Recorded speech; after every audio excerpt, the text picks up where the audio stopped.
सर्द रात का समय था। चारों ओर हल्का हल्का कोहरा फैला हुआ था। एक बहुत ही सुंदर पहाड़ी इलाका दिखाई दे रहा था और गौरव अपनी बाइक हल्की रफ्तार से चलाता हुआ जंगल के रास्ते से गुजर रहा था और उसके पीछे उसकी पत्नी नताशा बैठी हुई थी। तुमसे कहा था ज्यादा अंदर मत चलो, ये घना जंगल है, हम रास्ता भटक जाएंगे। और जिस बात का डर था वही हुआ। ओफो नताशा, अब मैं क्या करूं? मुझे खुद लगा था कि हम टाइम पे होटल पहुंच जाएंगे, लेकिन मुझे क्या पता था कि अचानक से चारों ओर ये कोहरा फैल जाएगा। अब मुझे तो सभी रास्ते एक जैसे नजर आ रहे हैं, एक तो सामने कुछ दिखाई भी नहीं दे रहा है। अभी तो 8 बजे हैं और ऐसा लग रहा है जैसे आधी रात हो गई हो। ठंड भी बढ़ती जा रही है। अगर हम सच में रास्ता भटक गए तो क्या हमें सारी रात जंगल में काटनी होगी? तभी गौरव ने अचानक से अपनी बाइक रोक दी। क्या हुआ? अरे वो तो देखो, सामने रोशनी दिखाई दे रही है और कुछ हलचल भी होती हुई महसूस हो रही है। देखो तो। ऐसा लगता है नताशा जैसे वहां पे कोई गांव है। एक काम करते हैं, वहीं चलते हैं। गांव वाले हमें सही रास्ता बता देंगे, नहीं तो हम यहाँ पूरी रात जंगलों में भटकते रह जाएंगे। चलो आओ। इतना कहकर गौरव ने अपनी बाइक स्टार्ट की और उस दिशा की ओर बढ़ा दी। कुछ देर बाद गौरव की बाइक एक गांव की सीमा के अंदर प्रवेश कर गई। पहाड़ी इलाके में बने हुए उस गांव के हर घर में लालटेन की रोशनी जल रही थी। ऐसा लगता है जैसे इस गांव में अभी तक बिजली नहीं आई। सो सैड यार, सच में ना। अपने इंडिया में आज भी सोचो, ऐसे पहाड़ी इलाके हैं जहां पर बिजली नहीं पहुंची। यार कितना बुरा लगता है। लेकिन जो भी हो, यहां पर बड़ा सुकून है। ये कहीं नहीं मिलेगा पूरे इंडिया में। क्या कहती हो? तभी गौरव की नजर गांव के बीचों बीच खड़े एक वृक्ष के सामने एक सुंदर सी चाय की टपरी पर पड़ी, जहां एक बुजुर्ग बैठे हुए थे और एक बूढ़ा व्यक्ति गर्मा गर्म चाय बना रहा था। मुझे तो बहुत तेजी से ठंड भी लग रही है। चलो चलकर चाय पी लेते हैं, कुछ आराम भी मिल जाएगा। गौरव ने तुरंत अपनी बाइक चाय की टपरी के सामने रोक दी। वहां बैठे हुए सभी बुजुर्ग और जवान बड़ी ही विचित्र नजरों से गौरव और नताशा को देखने लगे।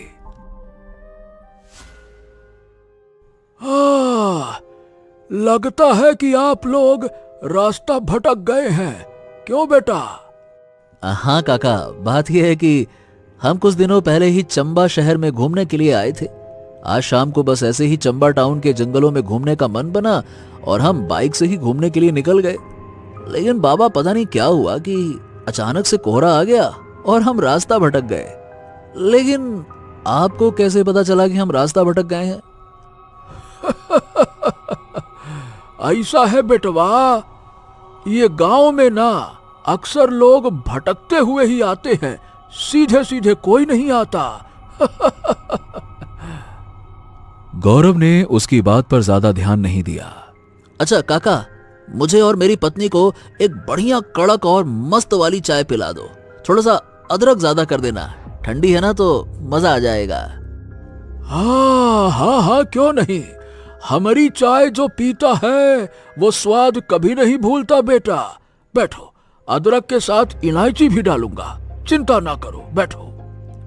इतना कहकर उस बूढ़े व्यक्ति ने 2 कुल्हड़ों में चाय डालकर गौरव और नताशा को दे दिया। गौरव और नताशा चाय पीने लगे, मगर अगले ही पल नताशा ने अपना गला पकड़ लिया और जोर जोर से चीखने लगी। अरे नताशा, क्या हुआ? क्या बात है? क्या हुआ? आराम से, क्या बात है? ऐसा लग रहा है जैसे चाय में कुछ मिला हुआ है। अगले ही पल गौरव का शरीर भी दर्द से तड़पने लगा और वो अपना गला पकड़कर घुटनों के बल बैठ गया। अरे आखिर तुमने हम दोनों की चाय में क्या मिलाया था? बेटवा, ये भूतन की चाय है जनाब, और भूतन की चाय का स्वाद जरा देर से आता है। चिंता ना करो, कुछ देर बाद तुम दोनों अपना शरीर छोड़ दोगे। उसके बाद तुम्हें ये चाय बड़ी स्वादिष्ट लगेगी। इतना सुनते ही वहां बैठे सभी लोगों के चेहरे अचानक से भयानक हो गए। उनके चेहरे डरावने रूप में बदल गए और वो सब अजीब अंदाज में हंसने लगे। कुछ ही देर में नताशा और गौरव तड़पते हुए जमीन पर गिर पड़े और उन्होंने दम तोड़ दिया। उनके चेहरे काले पड़ गए और कुछ ही क्षण बाद उनकी आंखें अचानक से खुल गईं। उनकी आंखों की पुतलियां पूरी तरह से सफेद हो चुकी थीं। हाँ बेटवा, अब हम तुमका चाय पिलाऊब, बढ़िया वाली, एकदम अदरक और इलायची वाली। इतना कहकर चाय वाले ने अपने भयानक हाथों से कुल्हड़ों में फिर से चाय डाली और नताशा और गौरव की ओर बढ़ा दी। दोनों ने वो चाय पी ली।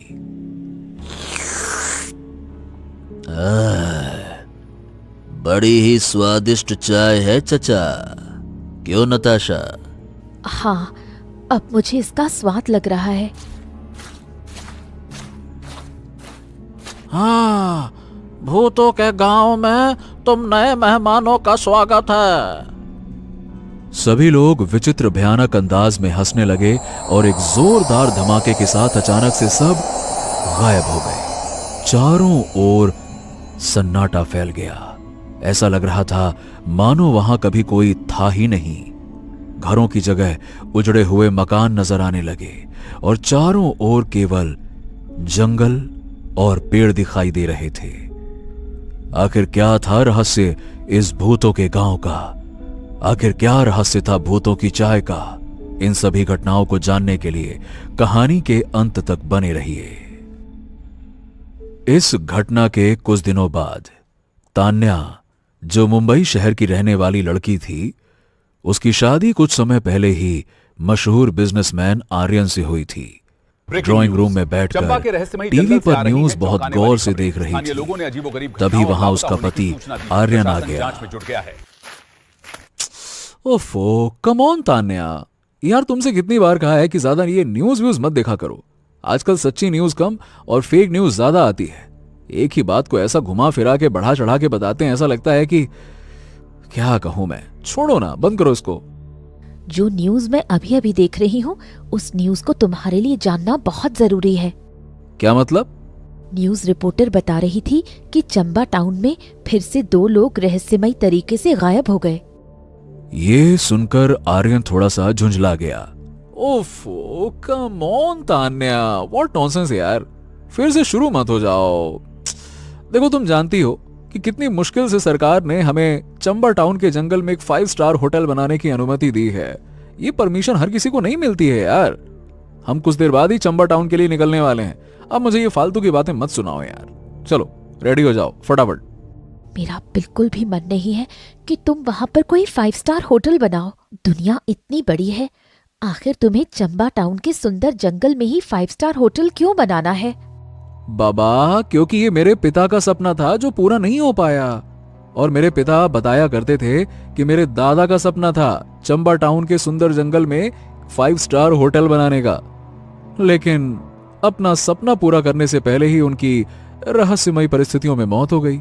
अब देखो, मैं अपने दादा और पिता के सपने को तो ऐसे छोड़ नहीं सकता। पूरा कौन करेगा? मैं ही करूंगा। चलो फटाफट रेडी हो जाओ। इतना कहकर आर्यन कमरे से बाहर निकल आया। कमरे से बाहर निकलते ही आर्यन दीवार पर लगी हुई एक बड़ी तस्वीर के सामने जाकर रुक गया। वो तस्वीर उसके दादा की थी, जिनकी शक्ल काफी हद तक आर्यन से मिलती थी। दादाजी, मैं आपका सपना जरूर पूरा करूंगा, आशीर्वाद बनाए रखिएगा। तभी आर्यन के कानों में उसके दोस्त राहुल की आवाज टकराई। और अगर अपने दादाजी से बातें हो गई हो तो हम चलने की तैयारी करें?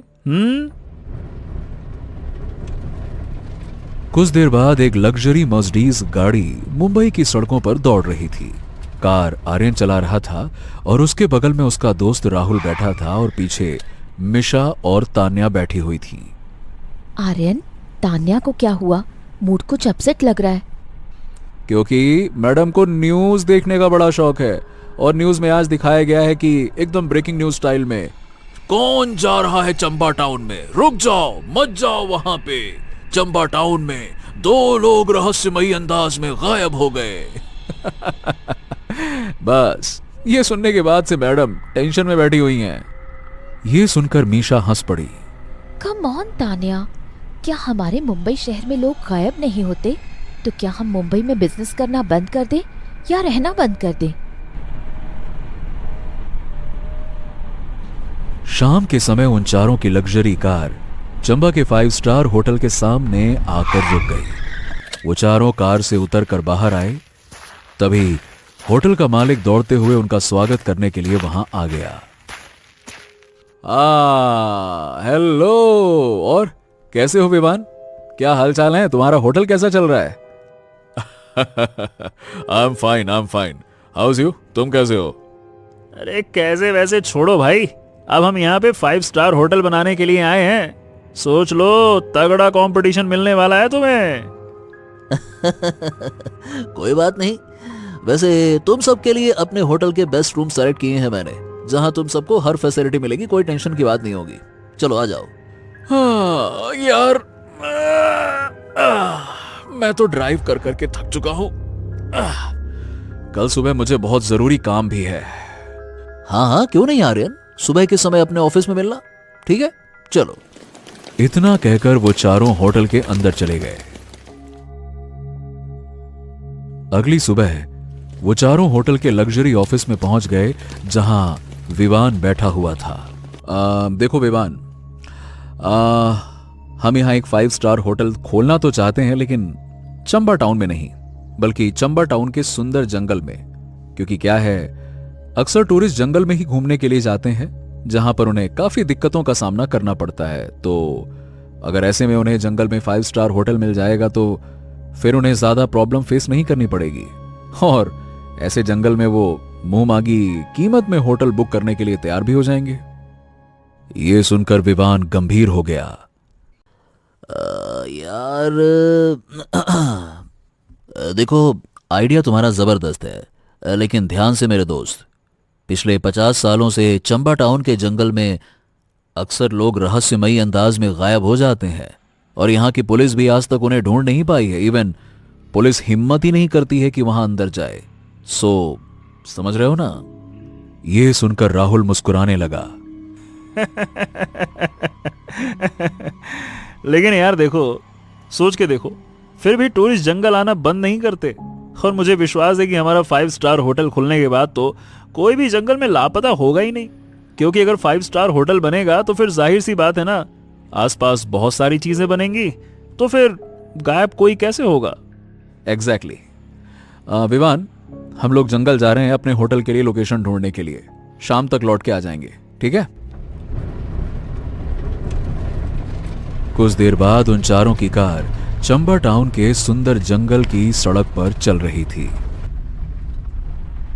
कमाल है यार, तुम सबका आइडिया जबरदस्त है। यहाँ पर इस सुंदर जंगल में 5 स्टार होटल तो कमाल कर देगा। हाँ, और नहीं तो क्या। अरे तुम देखना, इंटरनेशनल मैगजीन में हमारे 5 स्टार होटल को जरूर जगह मिलेगी। लोग कहेंगे होटल हो तो ऐसा हो, नहीं तो कुछ ना हो। अच्छा वो देखो, वो वहां पे। वो चारों काफी देर तक जंगल में लोकेशन ढूंढते रहे। धीरे धीरे शाम हो गई और अचानक से कोहरा बढ़ने लगा। अब हमें वापस होटल चलना चाहिए। आर्यन ने अपनी कार घुमा दी, लेकिन कुछ दूर जाने के बाद उसकी कार फिर से उसी जगह पर वापस आ गई। यह देखकर आर्यन चौंक गया। व्हाट रबिश यार, ये क्या हो रहा है? ऐसा लग रहा है जैसे कि हम रास्ता भटक गए हैं। और कोहरा भी बढ़ रहा है। ऐसे कोहरे में कार ड्राइव करना बड़ा रिस्की होता है। आर्यन ने फिर से कोशिश की, लेकिन वो अपनी कार को जंगल से बाहर नहीं निकाल पाया। कार को चलाते हुए 2 घंटे से अधिक का समय हो गया था। थक हार कर आर्यन ने अपनी कार एक सुनसान सड़क पर रोक दी। माय गॉड, ये क्या हो क्या रहा, समझ नहीं आ रहा है। हाँ, एक तो कार का तेल भी खत्म हो रहा है। बाप रे, अब अगर कार को और घुमाया तो फिर तो ये बंद हो जाएगी।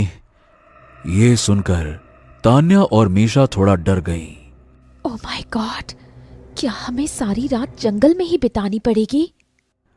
तभी राहुल की नजर दूर एक गांव की ओर पड़ी, जहां कुछ रोशनी दिखाई दे रही थी। राहुल के होठों पर अचानक से मुस्कुराहट आ गई। अरे अरे वो देखो, मुझे नहीं लगता कि हमें रात जंगल में बितानी पड़ेगी। वो देखो वहां पे, देखो। क्या मतलब है, कहां? अरे बाबा, वो देखना आर्यन, दूर से जलती हुई लालटेन की कुछ रोशनी टिमटिमाती हुई दिखाई दे रही है। हाँ, वो मुझे लगता है कि वहां आसपास कोई गांव होगा। आर्यन उस गांव को देखकर चौंक गया। यार, बड़ी अजीब बात है, कुछ देर पहले तो यहां कुछ भी नजर नहीं आ रहा था और अब ये लालटेन की रोशनी और गांव भी आ गया। अरे यार, तो जब रात होगी तभी तो लालटेन जलाएंगे ना वो लोग। तो भी क्या क्या सोचता है। चल छोड़, वहीं चलते हैं, आजा। कुछ देर में वो चारों कार में बैठ गए और कार को उस गांव की ओर बढ़ा दिया। कुछ ही देर बाद उनकी कार गांव के बीचों बीच पहुंच गई। वो चारों कार से बाहर उतरकर चारों ओर देखने लगे। आर्यन पूरे गांव को बड़े गौर से देखने लगा और आहिस्ता से राहुल से बोला, यार राहुल, तुम्हें ये गांव कुछ अजीब नहीं लग रहा? एले, इसमें क्या अजीब है? गांव गांव होता है, और क्या। ओफो, मेरा मतलब ये है कि ऐसा लग रहा है कि जैसे कि हम 50 साल पुराने गांव में आ गए हैं। देख तो सही, कितनी अजीब चीजें हैं यहाँ पे। कितनी अजीब बात है कि इस गांव में बिजली नहीं है। और इन घरों को गौर से देख, इस तरह के घर 50 साल पहले बनाया करते थे। देख तो, दीवारें कैसी हैं, छत कैसी है, और रंग तो देख। हाँ, बात तो सही है, लेकिन यार क्या है ना कि इंडिया के आज भी बहुत से इलाके ऐसे हैं जो आधुनिकता से बहुत दूर हैं। और बड़ी आश्चर्य की बात है, सोचना, यहाँ अभी तक बिजली नहीं पहुंची और हम पहुंच गए। तभी मिशा को तेज ठंडक महसूस हुई और राहुल की नजर सामने वाले चाय की टपरी पर पड़ी। वो देखो, चलो आज तुम सबको गर्मा गर्म चाय पिलाता हूँ, गांव वाली चाय। आ जाओ आ जाओ, कुल्हड़ में चाय पिलाऊंगा। आ जाओ आ जाओ आ जाओ। कुछ ही देर में वो चारों चाय की टपरी की ओर अपने कदम बढ़ा देते हैं। वहां एक बूढ़ा व्यक्ति चाय बना रहा था और उसके सामने एक वृक्ष के नीचे 2-3 बुजुर्ग और कुछ गांव के नौजवान बैठे हुए थे। चाय बनाने वाले बूढ़े व्यक्ति ने आर्यन के चेहरे की ओर गौर से देखा और उसके चेहरे पर रहस्यमयी मुस्कान आ गई।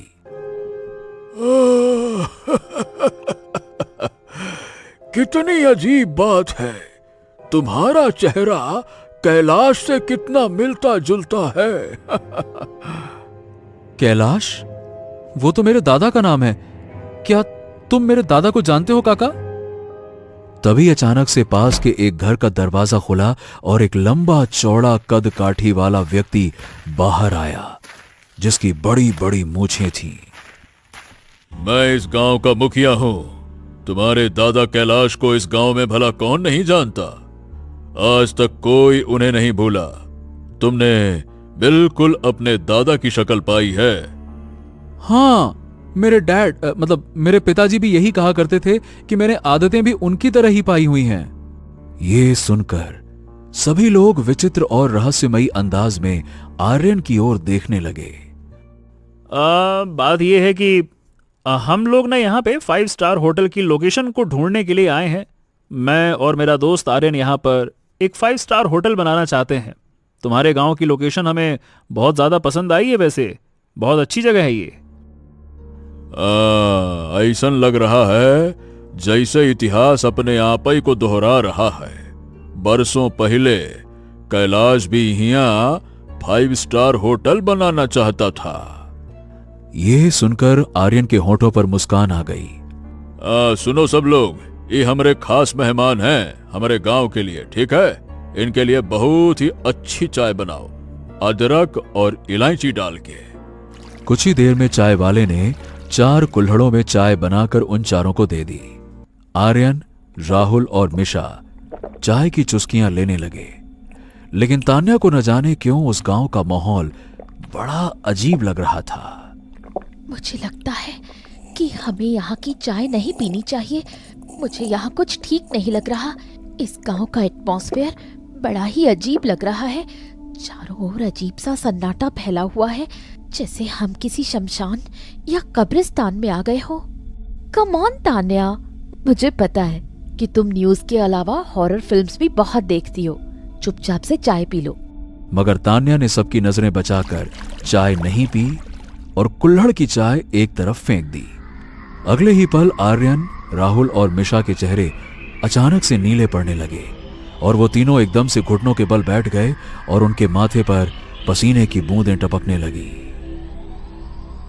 आखिर तुमने चाय में क्या मिलाया है? अगले ही पल मुखिया का चेहरा भयानक रूप में बदल गया और आसपास बैठे सभी लोगों के चेहरे भी भयानक हो गए। ये देखकर तान्या जोर से चीखने लगी। आखिर आखिर आखिर तुम सब हो कौन? कौन हो तुम सब लोग? क्या तुम्हें भूतों की चाय अच्छी नहीं लगी क्या? हम सब की ये हालत करने वाला कोई और नहीं बल्कि तुम्हारा दादा कैलाश था। ये सुनकर आर्यन पूरी तरह से चौंक गया। पिछले 50 वर्षों से हम तुम्हारा ही इंतजार कर रहे थे ताकि हम कैलाश के वंश को खत्म कर सके। वर्षों पहले तुम्हारे दादा कैलाश यहाँ 5 स्टार होटल बनाने के लिए आया था और वो हमारे सुंदर गांव को मिटाकर यहाँ होटल बनाना चाहता था। जब हमने इनकार कर दिया तो उसने कुछ पुलिस वालों के साथ मिलकर हमारे पूरे गांव को आग के हवाले कर दिया। हमारा पूरा गांव जलकर राख हो गया, सबई मारे गए और अफवाह फैला दी कि जंगल में आग लगने की वजह से पूरा गांव जल गया। फिर कुछ दिन बाद वो अकेला हमारी तबाही का मंजर देखने के लिए आया, लेकिन वो नहीं जानता था कि हम मरकर भी मरे नहीं थे, हम लौट आए थे।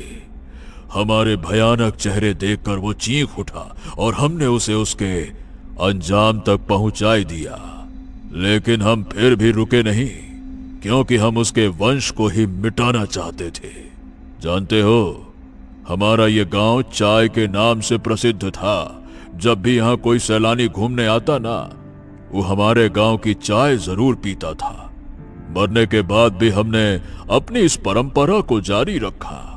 अंतर केवल इतना है कि अब हमारे गांव की चाय भूतों की चाय कहलाती है। इसके बारे में केवल वही जानता है जो चाय पीता है।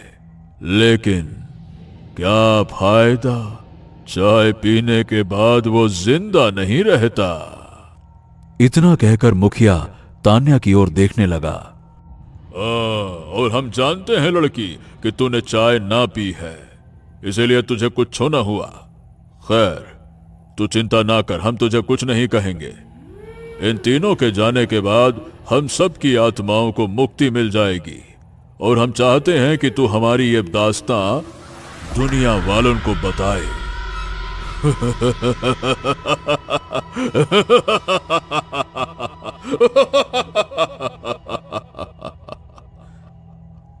इतना कहकर मुखिया भयानक अंदाज में हंसने लगा और कुछ ही देर में आर्यन, मिशा और राहुल तड़प तड़प कर दम तोड़ बैठे। अगले ही पल एक जोरदार धमाके के साथ पूरा गांव गायब हो गया। अब वहां तान्या को खंडहरों के अलावा कुछ भी नजर नहीं आया। तान्या कांपते हुए अपनी कार में बैठी और तेजी से वहां से निकल गई। कुछ देर में वो चंबा शहर पहुंच गई और उसके बाद मुंबई लौट गई। वो आर्यन, राहुल और मिशा को याद करके रोती रही। कुछ समय बाद तान्या ने एक प्रेस रिपोर्टर से मुलाकात की और उसे पूरी घटना बताई। जल्द ही बड़े अखबारों में कैलाश की सच्चाई छपने लगी और न्यूज चैनलों पर भी यह खबर दिखाई जाने लगी कि चंबा के रहस्यमयी जंगल में लोगों के लापता होने का रहस्य सुलझ गया था। तान्या ने उसके बाद फिर कभी शादी नहीं की। आज भी जब वो भूतों की चाय के बारे में सोचती थी तो उसे अपने पति आर्यन, राहुल और मिशा की याद आती थी। उसने चाय पीना छोड़ दिया। जब भी वो चाय देखती तो उसके रोंगटे खड़े हो जाते, क्योंकि चाय देखकर उसे आज भी भूतों की चाय याद आ जाती है।